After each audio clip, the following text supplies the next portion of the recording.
Hello, here we are. I'm Dick Foth with my friend Kirk Noonan, and it's March the 18th, 2020, and we're having a conversation in these next couple of podcasts about two things. One is about life in particular at this moment, as in our culture that's been affected by a pandemic, and then life in general, because I'm getting old, and I asked Kirk if he would respond to that, and I'll explain that just a little bit later. But for starters, Kirk, thanks for being with me. Hey. I appreciate it. It's an honor. Kirk, you are give me your title. So I'm the Chief Innovation Officer for Convoy of Hope. Okay. And right now, we're sitting in the Innovation Lab for Convoy of Hope, which is located on the OtterBox campus in Fort Collins, Colorado. Okay. And Convoy of Hope does what around the world? Just give us the three or four things. Yeah, we feed children, over 300,000 children. We respond to disasters such as the coronavirus. We do women's empowerment, we do ag programs, we do community events. The whole goal is to give people help and hope during desperate times. Okay. Well, then you're perfect for this moment. Well, there we go. And usually I'm the guy asking the questions. And in these two podcasts, this one today and then one that will be released in a few days, I'm going to turn the tables and say, why don't you ask the questions and Sure. we'll just have a conversation. Absolutely. And go from there. Yeah. So let's talk about these times, all the stuff going on. Yeah. You go, you're on. So, I mean, just one thing, just coming in here this morning, Fort Collins isn't New York. Yeah. But it is busy around here, especially in downtown. And you noticed, I noticed when we walked in here today, you could hear the birds chirping, you could hear the squirrels jumping from limb to limb. Mm-hmm. You open up the screen door to the lab, you can hear it creaking all the way. It's a ghost town here in Fort Collins and in cities and towns around America. I mean, where do you, when you see that, have you experienced anything like that in your life? What do you think the impact is right now? Yeah. I was on the phone yesterday to a university president in Southern California, because I was supposed to be there for their commencement, and of course it's canceled. But he said he was driving up either I-5 or the 405, as they say in Southern Cal, the 405. And he said he was going 75 miles an hour at 8 o'clock in the morning, which you never do in Los Angeles or Orange County at that time. I think the closest that I could come to the feeling of, boy, things have changed, would be the evening of 9/11. Yeah. I was a mile north of the Pentagon at 9:30 or 9:40 in the morning when that plane hit the Pentagon, after New York and after Shanksville, Pennsylvania. And the sound is that you hear sirens much of that morning. But by evening time, there were candles on the porches, street after street. People had put candles out. And if you drove around, which I had to do in the next day or two, hanging from every overpass were flags and signs that said, "God bless America." There wasn't much traffic because they'd asked us to stay home because they didn't know if there'd be another attack. But it had the same feeling, but it was just a moment in time. It was just a few days, really. And now we are multiple weeks into the spread of the coronavirus, the identification of it. But in my lifetime, I would say that would be the moment that was closest to this. So with everything that's bad that has happened and we've seen over time and everybody's seen it in their own lives, Yeah.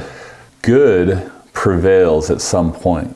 Yeah. What are you seeing? Where do you, right now we're in the midst of this and everybody's freaked out. Anxious, yeah. Anxious. Some people are feeling just despair and some people are defiant too. Sure. I mean, everybody has different reactions to the situation, but the thing that's going around right now is, hey, we're going to get through this. Right.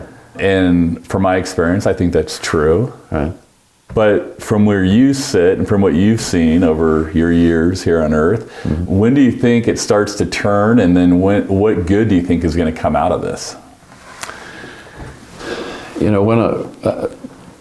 Three things, I think. One is, it's very interesting to see what's happening generationally at this juncture. Here is a young generation that's never seen anything like this, even a couple of generations. never felt the pressure or the seriousness of these kinds of moments, except for young men and women who have gone off to war in Iraq or Afghanistan, or were involved in some calamity somewhere. But the thing I keep hearing is that young people are stepping up and saying, what can we do to help senior citizens? Can we get them groceries? Can we do that sort of thing? So that's a really positive kind of thing. The second thing is that when you have a catastrophe or a calamity of some kind, almost without exception, you will see people take a step back or two to say, what's the larger picture? Depending on where people are theologically, they'll say, well, where is God in all this? How could he, some people say, how can he let this happen? Other people say, this is judgment for whomever did what. But the truth is, we are a fallen planet, we're a fallen people, and these kinds of things you see over and over again throughout history. And I think what I've appreciated is that you hear certain voices that are saying, let's take a larger look at where our focus needs to be. We need to do the things that are important to the moment, whether it's sheltering in place or quarantining or not traveling. Those are the tactical matters. But strategically, where does my hope lie? And I just think that question, where does my hope lie, is the key question. My friend Bob Goff, who's written some couple terrific books and is very popular, he's iconic for an older, he's not as old as I am, but among younger folks, he's iconic. And when 9/11 happened, they didn't have a television at their house in San Diego because he didn't want talking heads telling his kids what to think about stuff. And I think their children were 11, 9, and 7. And I'll make this story short if I can. And so they had a family meeting and said, so this terrible thing has happened in New York City and in Washington, and the whole world is involved. What can we do to help them as a family? What could we do? And one of them said, well, why don't we write the leaders of all the nations to see if they'd come over for dinner? And so he said, okay. And then one of the other kids said, well, I'd like to video that. And if they can't come for dinner, maybe we could go to their house for dinner. And the girl, I think, who was oldest, was in a video class. She said, I'd like to video this. And the middle one, I think, who was more pastoral, said, and I want to ask the leaders, where do you place your hope? Long story short, they ended up downloading all of these addresses of prime ministers and so forth around, and they sent letters to all of them. They ended up going to see 26 of these folks around the world, and they would invite them in for dinner, they'd video it. I mean, it's this incredible thing. But I think the question the young boy asked is, where does your hope lie? Is at the heart of this. And I think maybe the best thing to be able to come out of this, and quite apart from the tragedy of deaths and all of that, which is something that we need to be very concerned for, I think that's where it lands for me. So, like LeBron James, it's been a tough year for sports. Sure. And he was quoted as saying, this isn't verbatim, but he said, hey, 2020, let's just redo it or forget it. Yeah. And I think that's a sentiment that a lot of people have, right now. Sure. But one thing that I've seen is, all last year, the past 3 years, all the political stuff that's going on, it's so bitter. Right. And now all of a sudden, everybody has a common enemy that they can all agree on. Right. That Corona is the enemy, and all this energy now is going towards fighting this enemy. And I think it's kind of lessened the talk on the political side. I see that as being a pretty cool thing that's happening. Yep. But then it's almost going back to the 70s, when I was growing up. Our kids, we've been taking family walks. We've been playing Monopoly and other board games, and less time on the phone, less screen time. And I've been talking to a bunch of colleagues, around the States, and they're like, this has actually been a really good reset moment for me and my career and how much time I'm spending with work. People are saying that about the market, the housing market, financial. Right. You look at the church, there's been huge changes that are happening within the church. Right. When you look at all of these possible reset moments, where does that take you? Your point about playing Monopoly with your kids, we have 3 teenage grandchildren living at our house with their parents because they're building a house right now. And yesterday, Ruth and I played Trivial Pursuit with 2 of the kids. The problem is we have an old Trivial Pursuit game, so all of the questions are about 70s and 80s, and they have no clue, so we're given extra clues. So today I think we're going to dominoes. But I think your phrase, a reset moment, is really insightful because at various times in our life, usually out of pain, whether it's physical illness or family loss or whatever, we reset, we rethink things. In this case, sort of the whole world is resetting. And I think that's a positive. I think to understand that God in his compassion, and that sounds crazy if you have people dying, but I mean in the larger sense of things, allows us chances to reset and to rethink who we are, why we're here, how we think about other people, how we think about circumstances. That's a huge thing. I think one of the most interesting things for me, I'm having to reset how I think about social media. I'm okay with social media. I'm okay with texting, all this kind of stuff. I talk to a lot of university students, so I better be okay with it. Yeah. But I think it's got a huge downside for all the reasons that we've talked about and heard about. But the upside is, usually in times of tragedy and huge pain, one of the resolving factors, one of the healing factors is people can get together. All of a sudden, you have a tragedy where people can't get together. Social distance is an oxymoron. I mean, social means we're doing that. Distance says you're out there. Yeah. And so texting and FaceTiming and Skyping, all of a sudden technology comes into play, I think, in a much more positive way to allow us to do some things we might not otherwise have seen. I don't think it's as good as certainly getting together, but at least we're not bereft. At least we're not totally in the dark. And I see that as a very positive thing. I think going forward, we won't be able to do certain things in the same way. And that's, I think, probably a good thing. Yeah, with the social media, like the screen time, like I've just noticed with my kids, like where it was more centered on them, now they're using it to communicate with their friends. Yeah. So that's been cool. I even did a little post on my little Instagram. I took a picture of a phone and an iPad, and I said, Yes. Weren't these doing a good enough job creating social distance between people? That's a good line. That's a great line. So, but I look at that, you're a history buff. Yes.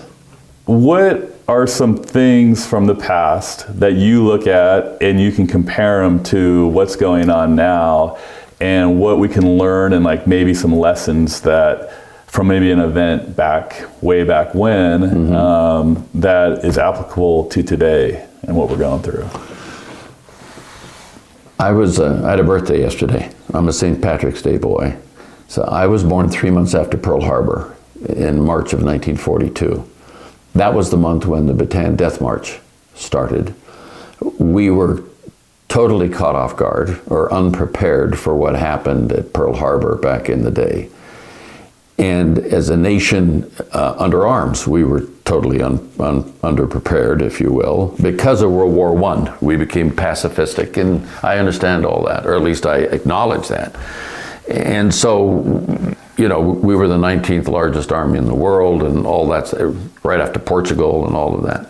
And we were fighting an enemy that we could see, but we didn't know how they would do what they were going to do. That's true in any war, but this was particularly true. And I think that point is, okay, maybe we weren't as prepared as we might have been, I don't know, for this, but number one, how quickly can we ramp up?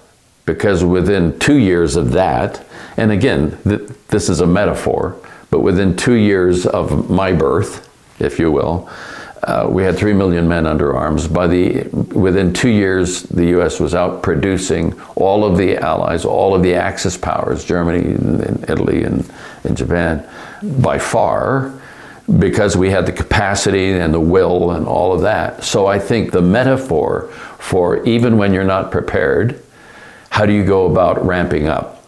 I think that's one piece. I think the more significant piece for me might have been in the late 60s and the early 70s, like 68 to spring of 70, during the Vietnam War and the Civil Rights Movement. 1968, most historians would say, was the most terrible year in U.S. history, apart from war in the largest sense. Within 2 months, you had 2 leaders assassinated, Martin Luther King Jr. in April, Bobby Kennedy in June. A sitting president challenged by his own party and Bobby Kennedy stepped down. You had riots at the Democratic National Convention. All this stuff was going on. In 1970, you had the Kent State shootings. You had the SDS Weathermen blowing up a chemistry building at the University of Wisconsin. And I lived in Urbana, Illinois, University of Illinois, and we had 5,000 National Guardsmen on campus with bayoneted rifles. They trapped 2,000 students in campus town when they were rioting, and they broke every window on campus. And all of this stuff was going on. And we had a curfew. At 8 o'clock, State Patrol would patrol the streets. We thought it was the end of the world. And the fear level was just doing this.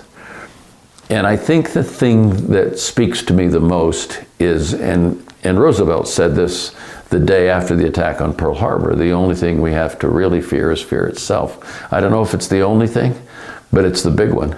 You know, I don't know about where it's spreading, where the virus is spreading around the world and how fast, but if the fear virus spreads in the 5.5 inches between my ears, we have nowhere to go. And that's where, by speaking to God and speaking to each other, it damps that down, it resets us in terms of where does our ultimate hope lie. And I think we need to go there. I think we really need, you can't just say, well, don't be afraid. I mean, God did like 70 times in the scriptures, but I'm not God. But I'm saying if he said it, then probably we need to listen up. Anyway, I think that's the big one for me. And it was most real to me when I was a 30-year-old or a 27-year-old with little kids in Urbana, Illinois, back during those years, the late 60s and early 70s. So on that note, I've had people just ask me who, you know, they could be anywhere on the faith spectrum. Sure. And they're saying, some of them are saying, which you mentioned earlier, is why would God allow this? Right. Others are saying God's orchestrating this to punish America and the world for its sins. Other people are saying there's no God. Yeah. You know, it's the same. You have all the different camps. When you look at it and like looking towards God, what do you say to those people who are like, hey, I'm just going to point the finger at God and say this is your fault or you're punishing us? I mean, theologically, like, where do you land on all of those bigger, deeper questions? Do you have an easier question? I just need help explaining this to people. I think my question is, well, why would you say that? Why would you say that God is punishing? I mean, does he have a reason? I mean, you know, where are we going with that? Yeah. I think I read something this morning that helps me with that concept and something to mediate whatever the feelings are. From a friend of mine, Steve Moore, who's lives in Minneapolis or St. Paul, but he's worked in DC since 1977. And he's very insightful. He's a writer. And perhaps I could just read part of this as a response to your question, because I think oftentimes we can't answer the imponderables, but I do need to say, well, even if I can't figure it out, I need to figure me out in relationship to God, if there is one. And I love what A.W. Tozer, the preacher of the last century, said when he said, whatever comes into your mind when you think of God is the most important thing about you. And so I have to say, what does the God, if I believe there is one, what does that God look like? How have I seen him act? And for me, that's in the scriptures. How do I do that? And this is a fella who went through it. This is a guy named Jeremiah who wrote a writing in the Old Testament called Lamentations. And Steve is reflecting on that. This is Lamentations 3. I remember my affliction and my wandering, the bitterness and the gall. I well remember them, and my soul is downcast within me. Yet this I call to mind, and therefore I have hope. Because of the Lord's great love, we are not consumed, for his compassions never fail. They are new every morning. Great is your faithfulness. I say to myself, the Lord is my portion, therefore I will wait for him. The Lord is good to those whose hope is in him, to the one who seeks him. It's good to wait quietly for the salvation of the Lord. Steve Moore then goes on to reflect this way. I know this is true, and it better be. The world of sin has always been full of things to be downcast about. Poverty, war, rejection, alienation, as well as disease and death. On top of all that is the fear and anxiety they produce. Jeremiah, the author of this, lived in such times when Israel was falling apart and invaders lurked on their borders. So he just has these comments. 1, be honest about how I'm feeling. This is a response to, okay, you know, what's going on here. Bitterness and gall and being downcast are part of the human condition. 2, crazy as it seems, affirm that there is such a thing as hope. And try to call it to mind and hold it. I have a choice about what I think about. Right? Number 3, think clearly and courageously about who God is. God is love, and nothing that happens should be allowed to touch that truth. Number 4, as a matter of fact, God makes the world work backwards. Entropy says everything from bodies to galaxies wear down and fall apart. But my God has compassions that are new every morning. I love that part. Yeah. As you get older, you want to know about what's new every morning, right? And then great is your faithfulness, even though my planet, my body, my society, my science, and my politics disappoint. God is eternally reliable. I should never be surprised by the failure of all the idols I should never have trusted in the first place. In a time like this, as Tim Keller writes, and Tim being pastor emeritus at, I think, Redeemer Presbyterian in New York, great writer, I need to take the resources of heart and mind that I've devoted to idols, which I see are failing, and reinvest them in my relationship and obedience to God, and wait quietly, not fearfully or anxious, but hopefully for the salvation of the Lord. Yeah. I love what he says there, and I think that's sort of the big picture. Yeah, and like the thing that jumps out to me is the hope part, because panic and hysteria, they're not sustainable. No. It's impossible to sustain that. Yeah. But hope is sustainable. Yeah. And I think a lot of it comes from the outflow of our lives rather than what comes into our lives. And explain that, what you just said. So if you're looking at your life and all you're doing is inflow and everything is about you, and it's like success happens to you, significance happens through you. And so, and I think if you're on that channel, on a significant channel, you can be spreading hope, and you can become more significant by pushing out more hope to people. So on the success side, it's great. There's successful people. That's great stuff. But that's what's happening to you. I think it's more important, especially during these times, is what's happening through you. Are you spreading panic? Are you spreading hysteria? Are you keeping people in fear? Or are you bringing hope to them, hope and life?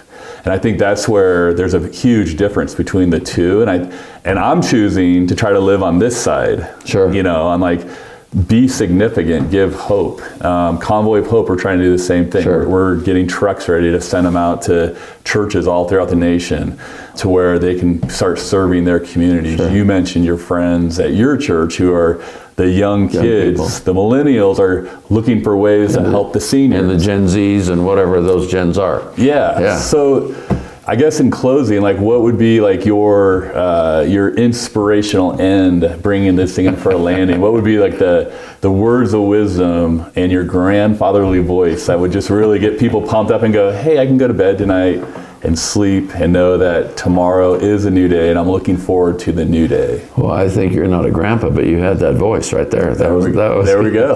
I think that some people will say, well, you guys who are just talking about hope, that's just unrealistic.